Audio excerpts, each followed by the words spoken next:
अस्सलाम वालेकुम, मैं हूं निम्रा शेख। आप देख रहे हैं लोग क्या कहते हैं। ख़वातीन और हज़रात, जैसा कि पाकिस्तान और इंडिया के जंगी हालात रहे, यहाँ पर आकर एक सवाल ये उठता है, क्या 1965 और 1971 में होने वाली जंग और आज की जंग में क्या डिफरेंस था। हम यहाँ कुछ ऐसे लोगों से मिलेंगे और उनसे पूछेंगे जिन्होंने 1965 और 1971 की जंग देखी, वो हमें इस बारे में क्या बताते हैं, क्या डिफरेंस था तब और आज में, और जब बांग्लादेश पाकिस्तान से अलग हुआ। ये सारे सवाल हम उनसे पूछेंगे। इससे पहले हमारे चैनल को लाइक, सब्सक्राइब और शेयर करना ना भूलिए, ताकि आने वाली हर नई वीडियो का नोटिफिकेशन आपको मिल सके। अस्सलाम वालेकुम। वालेकुम अस्सलाम बेटी। आपका नाम? मेरा नाम सगीर गुर्रा है, मैं राजनपुर से हूँ। राजनपुर से हैं। अंकल, आपकी उम्र क्या है? मेरी उम्र 65 साल है। 65 साल है। इसका मतलब है आपने 1971 की जंग देखी है। बेटी देखी भी है, सुनी भी है, क्योंकि मेरा घराना फौजी घराना था। हमारे यहाँ ये सब चीज़ें सेम टू सेम आती थी, क्योंकि बुजुर्ग हमारे इन जंगों में शरीक भी हुए, लड़े भी सही। मुझे ये बताएं, 1971 की जंग में अभी जो इंडिया और पाकिस्तान के जंगी हालात रहे, इसमें आपको क्या फ़र्क नज़र आता है? बेटी इसमें ज़मीन और आसमान का फ़र्क है, क्योंकि उस वक्त अवाम के जो जज्बे थे, अवाम के जुनून थे। आप 65 की जंग देखे, हमारे आम आवाम से लेकर हमारी गुलकारें तक, मलका तरन्नुम नूर जहां ने पहाड़ी पर चल के गाना गाया था, मेरा ढोल सिपाहिया तैनू रब दिया रखा। मेरा ढोल सिपाहिया तैनू रब दिया रखा। ये जुनून था एक गाने वाली का, और अवाम का जो जुनून था, अवाम सर धड़ की बाजी लगाने के लिए तैयार था। तब आप सब लोगों ने वो गाना भी एंजॉय किया? जी बिल्कुल एंजॉय किया, और उस जंग में हमारे जज्बे इतने थे कि हमारे छोटे बच्चे भी थे, तो उनका भी जुनून था कि हम जंग में लड़ेंगे, शहीद होएंगे पाकिस्तान के दिफा के लिए। तो लोगों के क्या तासुरात थे उस टाइम? लोग बातें तो आपस में करते होंगे, ये जंग हुई, ऐसे हुआ, तब ये लोग आपस में बैठ के जिस तरह अब हम लोग डिस्कस करते हैं, आप लोग भी तो बातें करते होंगे? बिल्कुल बातें करते थे। उस वक्त आज़ादी का माहौल था। कोई पैमरा नहीं था, कोई रुकावटें नहीं थी, लोग सच्ची बातें करते थे। अब सच को झूठ के पर्दे में छुपा के पेश किया जाता है। उस वक्त जो कंडीशन थी लोगों की, जैसे आप 65 की जंग कही, वो तो वारिद हो गई। फिर उसके बाद सकूत ढाका हुआ।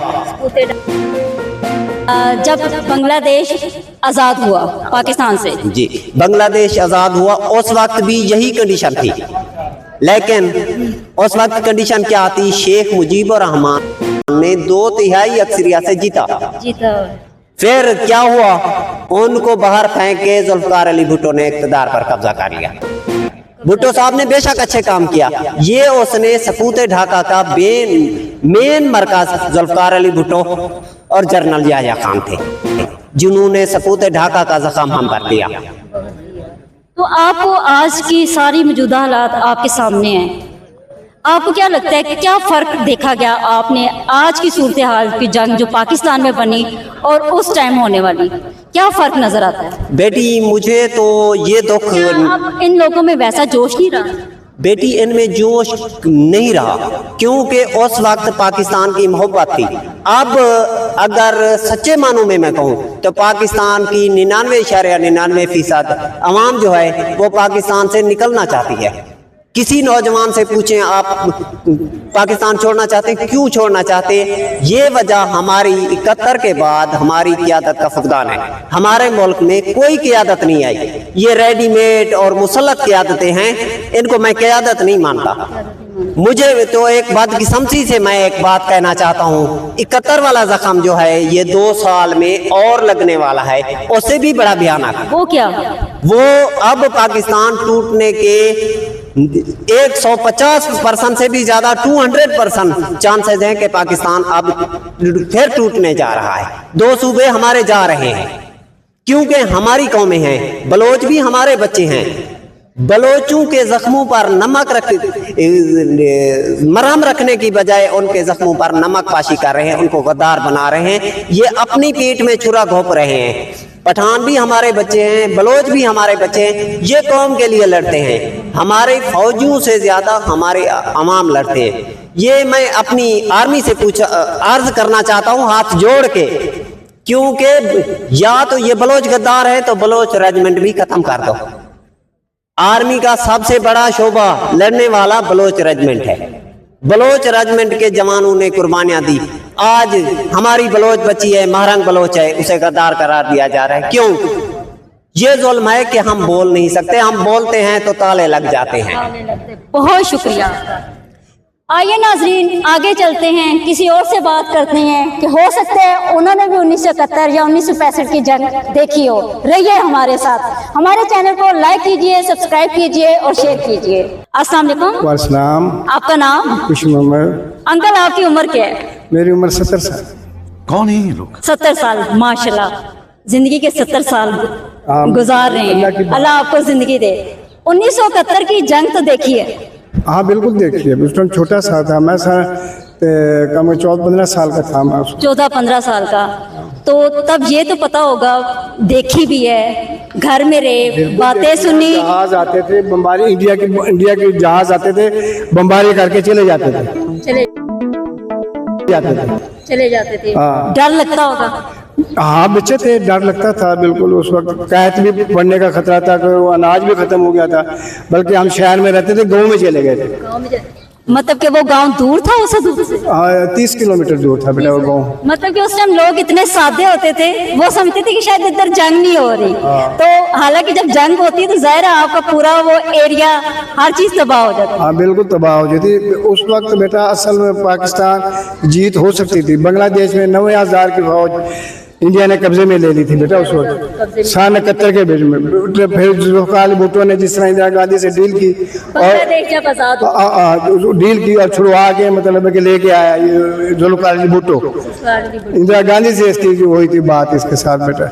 फिर वो लेके आए तो उसके बाद जो है ना पाकिस्तान एक एटम बम, फिर उसने अहद किया कि मैंने एटम बम बनाना है, पाकिस्तान के लिए एटम बम बनाना है मैंने। तो फिर इसने जनाब वाला, एक हमारा होता था वो सोने का कारोबार करता था, नाम नहीं याद उसका, तो उसको कह दिया भाई आप जाओ बाहर से अल्मुनियम वगैरह ले आओ और जो है ना ये बस एटम बम बनाओ। तो उस वक्त ये शुरू किया हुआ था, शुरू किया। आखिरकार फिर एटम बम, अल्लाह ताला ने फिर एटम बम हमें बनाने की तौफीक अता फरमाई। उस टाइम देखिए उस बंदे ने सोचा, चीजें इकट्ठी की, एटम बम बना लिया। तब एटमी पावर इतनी ज्यादा नहीं थी, अब तो पाकिस्तान एटमी पावर रखता है। तो आपको क्या फर्क नजर आता है उस टाइम की जंग में और आज की होने वाली जंग में?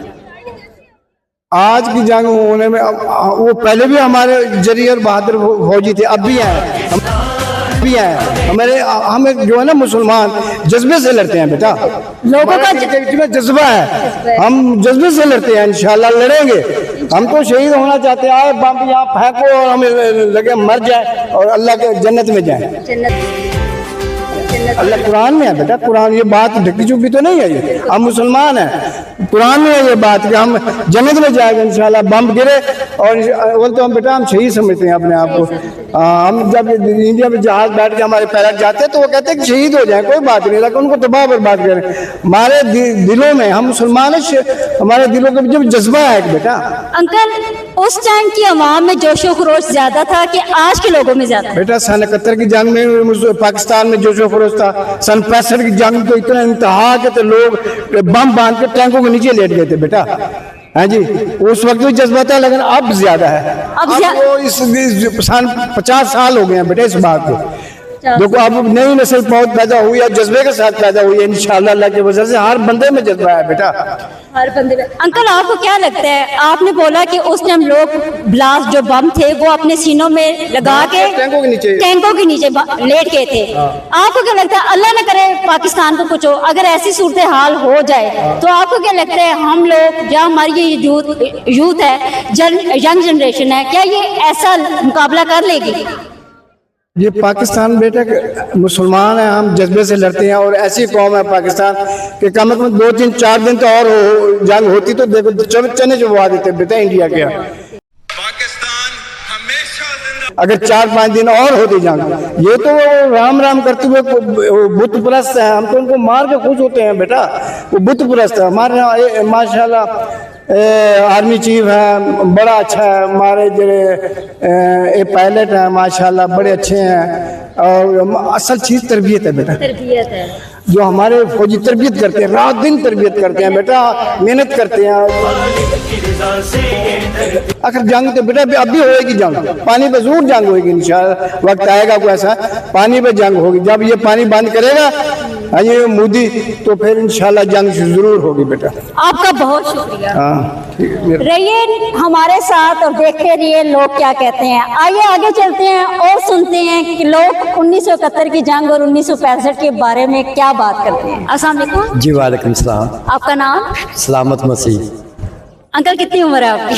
मेरी 65। 65। इसका मतलब है आपने 1965 की नहीं 1971 की जंग देखी। जी 1971 की जंग देखी। जब 1965 की जंग हुई थी मैं 3 साल का था, बच्चा था उस टाइम में। तो अंकल तब तो आपको कुछ पता नहीं, लेकिन आप जब 1965 की जंग के बारे में थोड़ा सा बताएंगे? थोड़े बड़े हुए होंगे, घर वालों ने बताया होगा ऐसे ऐसे। घर वालों ने बताया। जो मेरी दादू थी ना, वो बाहर पैरियों से ना इतना बड़ा बम उठा के ले गई। अभी मजा आएगा ना भिड़ो। वो जो गोबर से ऐसे थापते हैं ना, वो इतनी थी बनाते थापियाँ। वो चूल्हे जला रहे थे तो वो जो मेरी दादू थी वो बम उठा के ना चूल्हे के पास ले गई। तो मेरे चाचू ने पूछा भाई ये क्या है? वो अचानक देख लिया ना तो घबरा गए चाचू, फटाफट पकड़ के बम को ना इधर ले आए। कहते ये तो बम है। ये दादी अम्मा को पता नहीं चला? दादी अम्मा तो वो काफी बुजुर्गा थी वो जी। तो वो दादी अम्मा कहे तुम तो सारा गांव तबाह कर दोगी, ये तो बम को हीट लगेगी तो ये ब्लास्ट हो जाएगा तो सारा गांव तबाह हो जाएगा। अंकल उस टाइम इतनी बमबारी होती थी? जी बमबारी बहुत ज्यादा होती थी। वो बम कहीं ना कीचड़ में गिर गया था, वो ब्लास्ट नहीं हुआ। ब्लास्ट भी नहीं हुआ। तो वो उन्होंने वो समझा कि पीतल वगैरह कोई वो उठा के लेगी थी। ये 1965 की बात जो है ना मैं सुन रहा था बड़ों से, वो आपको बता रहा हूँ। अच्छा 1971 के जंग जब हुई तब आपकी उम्र कितने साल की थी? ये 9-10 साल का। 9-10 साल का। इसका मतलब है तब आपने को वो सारी चीज थोड़ा सा बस है याद है। तो उस टाइम क्या सुनी आपने आवाजें बमबारी हो रही है, जंग लगी? हाँ जी। जब कोई हमलावर होते थे ना इंडिया वाले, तो रात के टाइम ना, इस टाइम भी अक्सर इस टाइम होते थे तो ब्लैकआउट हो जाती थी, यानी कि ये लाइट सारी बंद हो जाती थी। घरों में लोग चूल्हे भी बंद कर देते, जो सिगरेट पीता था बंदा वो भी बंद कर देता था। तो वो समझते कि किसी मुनासिब जगह पे हम चले जाएं या लेट जाएं या कुछ भी। और जहाज आते थे, इतनी इतनी लंबी गोलियां जो है ना मशीन गन्ने उन्होंने फिट की थी जहाज़ों में, वो इतनी इतनी लंबी गोलियां मारते थे नीचे। तो हमने खुद जो है ना गोलियां उठाई हैं, उनके खोल उठाए हैं। वो खोल हमने ये रद्दी वालों को जाके दिए हैं। कहाँ से आते हैं?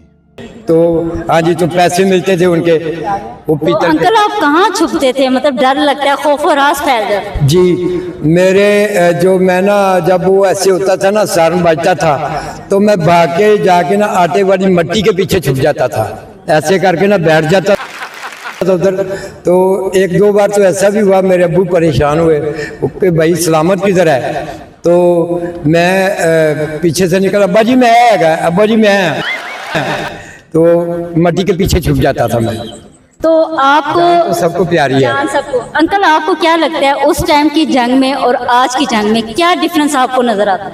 डिफरेंस ये है कि उस वक्त टेक्नोलॉजी नहीं थी इतनी, अभी टेक्नोलॉजी है, अभी तो जदीद दौर है। अभी तो ये है ना कि मतलब कि कुछ भी हो सकता है। ले फिर आ गए, तेरे को क्या लगता था? कुछ भी हो सकता है। कुछ भी हो सकता है कि ये जो एटम बम है, ये सुना है कि जिसके साथ धुआं टकराएगा तो ये जिल्द ही उतर जाएगी और ये ढांचा रह जाएगा उसका, बहुत खतरनाक है। एटमी पावर अब बहुत ज्यादा बहुत फास्ट ज्यादा, है। बहुत ज्यादा। अच्छा मुझे ये बताएं, आपको उस टाइम के लोग और आज के जो लोग हैं, जो हम लोग हैं, जी जी।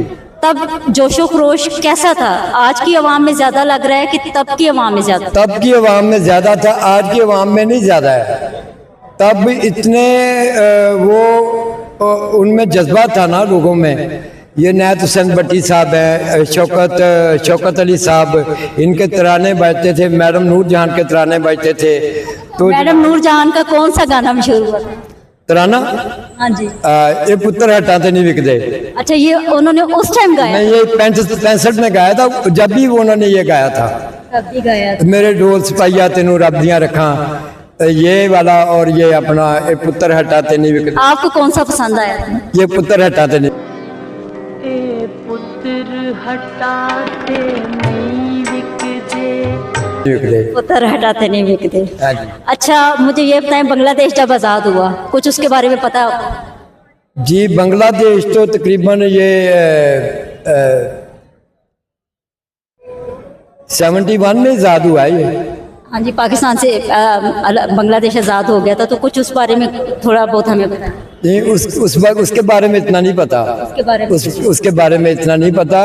जब 71 में जब जंग हुई थी ना, तो हम जेल रोड में रहते थे, इधर गुलबर्ग 1 में। तो जेल रोड रहते थे, 1 में हम लोग रहते थे। तो वहाँ पे खाली कोठी थी, वो जो हमारे साहब लोग थे अमेरिका गए हुए थे। ये कर्नल लाही बख्श की कोठी है। ये अब जब पाकिस्तान जब बना है ना, तो पाकिस्तान बनने के बाद ये इन्होंने 47 रुपीज़ में ये उन्होंने लाड की थी ये कोठी। ये उस टाइम में कायद मोहम्मद अली जिन्ना कायद आजम ने कोठी उनको लाड की थी। लाड आप आजाद हैं, आजाद रहें। आप लोग इस मुल्क पाकिस्तान में अपनी अपनी इबादतगाहों, मस्जिदों या मंदिरों में जाने के लिए। ये सिर्फ कितने पैसे थे? 46 रुपए। उस टाइम वो भी बहुत ज्यादा थे। बहुत ज्यादा थे वो। बहुत ज्यादा थे। बहुत शुक्रिया अंकल। ताबेदार रहिए हमारे साथ, आगे चलते हैं, औरों से बात करते हैं और पूछते हैं कि वो क्या कहते हैं इस बारे में। चैनल को लाइक, सब्सक्राइब और शेयर करना ना भूलिए। आइए चलते हैं। वालेकुम अस्सलाम। आपका नाम? मंजूर हुसैन। अंकल आपकी उम्र क्या है? मेरी 74 70। इसका मतलब है आपने 1971 की जंग के बारे में बहुत ज्यादा पता होगा। हाँ, इंशाल्लाह अल्लाह के फजल से पता है। अंकल आप मुझे बताएं कि उस टाइम की जंग में और आज की जंग में आपको क्या फर्क नजर आता है? क्या उस टाइम लोगों का जोश ज्यादा था जो आज नहीं रहा? उस वक्त भी जोश बहुत ज़्यादा था और इस वक्त भी बहुत ज़्यादा जोश है। ये ईमान का जोश है। उस वक्त भी ईमान के साथ ईमान का जोश था। उस वक्त जो था 1971 में, वो जो हमारे सियासतदान थे, उनसे गलती हुई, उन्होंने जातियों की कि उनको कहा कि भाई ये उधर तुम इधर हम। तो मुजीबर रहमान ने ऐसा कहा कि भाई आप उधर हैं, तो वो उधर जीत भी गया अपने इलेक्शन। उसने उसको हो गया, तो उसको इक़्तिदार नहीं दिया गया। अगर इक़्तिदार दे देते तो अल्लाह के फजल से ये ना होता। और दूसरा ये था कि जो इंडिया था, भरपूर उसकी कोशिश थी कि ये 2 टुकड़े हो पाकिस्तान। उसने बहुत मुनाफाना और बुज़दिलाना जो किरदार था वो अदा किया, और इससे हमारा जो ढाका था वो लैदा हुआ। उस वक्त तो इतनी आवाम भी रही थी, और जो मतलब मुल्क के वफादार थे जो उस वक्त बहुत परेशान हुए। मैं इतना हुआ कि उस वक्त जंग की ऐसी हो जाती। ईमान था, जंग भी वो हमारी अल्लाह के वजह से जीती हुई थी। इन्होंने उनको जानबूझकर इंडिया ने उनको ढाका वालों के साथ ज्यादतियाँ करवा कर और उनसे अलहदा करवाया। जो कभी अलहदा नहीं होना था। जो मुजीबर रहमान था, उसने ये सारा किरदार किया। और जो हमारे से भी, हमारी आवाम से भी और हमारे साहिबान से भी गलती हुई हैं, अल्लाह हमारे पाकिस्तान की हिफाजत फरमाए। पाकिस्तान हमेशा जिंदाबाद। उसके इस वक्त जो जंग हुई है इसका तो अल्लाह पाक ने हमारे जो जवान है फौजी क़यादत है ये मुसलमान है जज्बे के से उस वक्त भी जज्बा था मुसलमान थे अब भी वही मुसलमान है वही जज्बा है वो खलूस से नीयत से लड़े हैं जंग जीती है अल्लाह पाक ने जिताई है और दुनिया को ये बता दिया है कि जो पाकिस्तान है ये जो है ये किसी से डरने वाला मुल्क नहीं है हमारी जो आर्मी है किसी से डरने वाली नहीं है अवाम आर्मी के साथ हर वक्त इंशाल्लाह खड़ी है और खड़ी रहेगी और अल्लाह पाक जिस वक्त क़यामत तक हमारा पाकिस्तान है ये कलमे के नाम पर बना है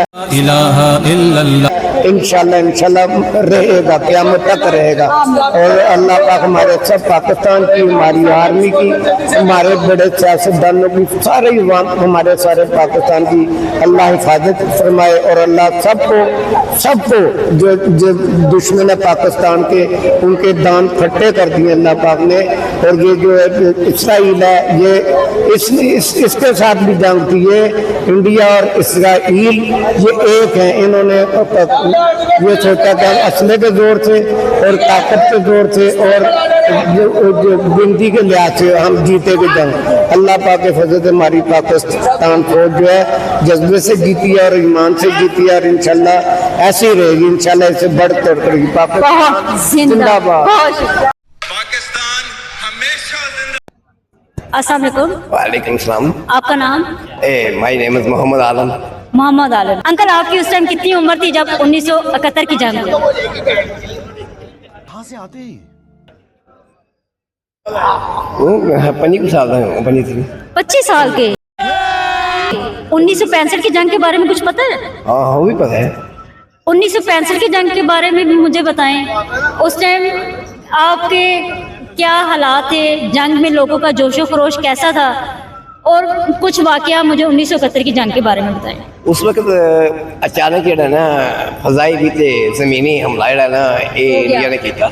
इंडिया ने पाकिस्तान का हिस्सा था, फिर ऐसा क्या हुआ? भारत की इंतलाई लेकिन साडी फौज ने अल्लाह दी तौफीक दे नाल एवें टैंक दे कोल जांदे हन ते उन्हां नूं तबाह ते बर्बाद करके रख देना। इतना मतलब कि सही जज्बात सन। जज्बात फिर ਉਹਦੇ बाद फौज ही नहीं सी लड़ी बल्कि आवाम भी नाल लड़ी सी। अवाम भी लड़ी थी। ठीक। ते इस वास्ते इन्हें समझो कि अल्लाह ने मदद की थी। अल्लाह ने मदद की थी। तो उस टाइम लोगों का जोशो खरोश ज्यादा था या आज ज्यादा है? नहीं उस वक्त ज्यादा था। उस वक्त मेजर यूनुस पायलट सी ਉਹਦੇ ਹਵਾਈ ਤਿਆਰ ਨੂੰ ਅੱਗ ਲੱਗ ਗਈ ਜਹਾਜ਼ ਨੂੰ ਅੱਗ ਲੱਗ ਗਈ ਸੀ ਉਹਨੇ ਕਿਹਾ ਅਸਲੇ ਨਾਲ ਲੈਸ ਜਿਹੜੇ ਨੇ ਨਾ ਉਹ ਖੜੇ ਨਹੀਂ ਹਿੰਦੁਸਤਾਨ ਦੇ ਵਿੱਚ ਜਿਹੜੇ ਕਿ ਪਾਕਿਸਤਾਨ ਤੇ ਹਮਲਾ ਆਵਰ ਨੇ ਪਤਾ ਨਹੀਂ ਕਿੰਨੇ 12 ਹਨ ਕਿੰਨੇ ਹਨ ਅਸਲਾਂ ਨਾਲ ਲੈਸ ਨੇ ਤੇ ਮੇਰਾ ਦਿਲ ਕਰਦਾ ਮੈਂ ਪੈਰਾਸ਼ੂਟ ਦੇ ਜ਼ਰੀਏ ਥੱਲੇ ਤੇ ਉੱਤਰ ਸਕਣਾ ਵਾ ਸਹੀ ਸਲਾਮਤ ਲੇਕਿਨ ਮੇਰਾ ਦਿਲ ਕਰਦਾ ਮੈਂ ਉਹਦੇ ਵਿੱਚ ਨਾ ਜਾ ਵਜਾਂ ਮੈਂ ਵੇਨਾ ਪਿਆਵਾਂ ਤੇ ਉਹਦੇ ਵਿੱਚ ਜਾ ਵਜਾ ਹੀ ਤੇ ਸ਼ਹਾਦਤ ਦਾ ਮੁਕਾਮ ਪਾ ਰਹੇ ਨੇ। तो 1971 में जब ये बांग्लादेश आज़ाद हुआ तब क्या सूरत हाल थी, लोगों को क्या तासुरात थे, वो क्या आपस में इस तरह बातें करते थे कि ये नहीं होना चाहिए था, वैसा नहीं होना चाहिए था, उस बारे में कुछ बताएं। बेड़ी उस वक्त इंज लगता कि ब्लेम सी साजिश थी सारी गद्दारी थी। 1 लाख फौज हो गई ते 65 ਦੇ ਵਿੱਚ ਸਾਡੇ ਕੋਲ फौज भी कोई ना हो बिल्कुल फौजी भी ना हो फिर जंग तो जीत के जो कम थे जंग भी जीत लीए। तो 1971 में फौजी भी ज्यादा थे लेकिन जंग हार गई। मेरा ख्याल है वो तकबर जरा ना पहला कि जंग जीत लांगे बड़े बहादुर तो अल्लाह ने कहा वहां वहां बहादुरी फिर ये सारा काम अल्लाह ही तौफीक नाल हुंदा है। ओदे जेड़े जनरल मेजर करना उस वक्त दिहाना उन्हें गद्दारी की थी या इनको मन लगता कोई नोट छाप लै हुण डॉलर लै हुण अमरीका को। तो ये जो शराब वाली उनकी कहानी है वो क्या है? शराब पी के तो उन्हें तकरीर की थी नहीं करके हुण सानू शिकस्त तस्लीम कर लेनी चाहिए। तो अवाम को उस टाइम पता था कि वो इस तरह की नशे की हालत में है? हाँ बिल्कुल पता है तकरीर कर रहे नशे दे विच। तो अवाम ने कुछ कहा नहीं? की कर लेने हुक्मरान है वो तो कर की लेना सी उन्हें। मारो मुझे मारो मारो मुझे मारो मारो नहीं ये मजाक हो रहा है। 1 सेकंड यार तो अंकल आपको क्या लगता है कि अल्लाह ने करे पाकिस्तान के हालात ख़राब हों, कभी अल्लाह पाकिस्तान को अपने ज़ुबान में रखे, आज की कौम और वो कौम क्या वैसा जज्बा रखती? कि हालात ਜਿਹੜੇ ਨੇ ਕਿਉਂ ਸਹੀ ਨਹੀਂ ਹੋਏ। हालात अगर वैसे हो जाएं जिस तरह अभी इंडिया पाकिस्तान की जंगी हालात बने, ठीक है, उन्होंने वार किया, आपको क्या लगता है कि क्या लोगों का जज्बा वैसा होगा जैसे 1971 और 1965 की जंग के लोगों का था? जज्बा इसलिए नहीं है, पाक फौज है वो किसी से नहीं डरते, ये पाकिस्तानी ये किसी से नहीं डरते सिवाय अपनी बीवी के, इसके अलावा ये किसी से नहीं डरते। जिस 65 की जंग ਦੇ ਵਿੱਚ ਇੱਕ ਅਮਨ ਸੀ, ਸਕੂਨ ਸੀ, उदो करप्शन भी नहीं सी। आज के लोगों में जज्बा नहीं है। आज के लोगों में जज्बा इसलिए नहीं है कि मुल्क के अंदर कानून ही कोई नहीं है। क्या कानून है? एक कानून की हालत यह है कि राह जाते बंदे लुटन अज भी यही सूरत हाल है, अमन नहीं है, सुकून नहीं है। बहुत शुक्रिया। ओके अल्लाह। जी नाज़रीन, आज आपने हमारा टॉपिक काफ़ी इंजॉय किया होगा। मुझे तो बातचीत करके बहुत अच्छा लगा। कुछ ऐसी बातें जिनके बारे में मुझे भी नहीं पता था, मैंने अपने इन बड़ों से सुनी। रहिए हमारे साथ और देखते रहिए लोग क्या कहते हैं। वीडियो में लाइक, कमेंट्स और शेयर करना ना भूलिए। हम आपके लिए एक रोज़ एक नया टॉपिक लेके आएंगे। दुआओं में याद रखिए। निम्रा को दे दीजिए इजाज़त। अल्लाह हाफिज़।